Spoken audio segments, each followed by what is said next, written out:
Wolfie hasn't seen me all day, so now I'm getting all those little flirty gestures, like so, where he wants to show me just how much he cares. And for some reason, it's always my feet. He always goes for my feet, and he'll lick my toes and rub his beak all along just to reinforce just how much I'm his favorite thing in the entire world. Notice how he looks at me like he's not doing anything wrong or anything out of the ordinary, which I guess for him he's not, if you want to look at it that way.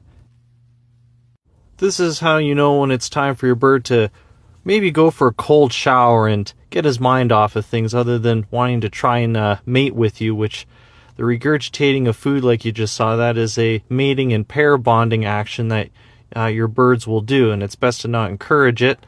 So I think it's time for him to go back on a stand and cool off for a moment.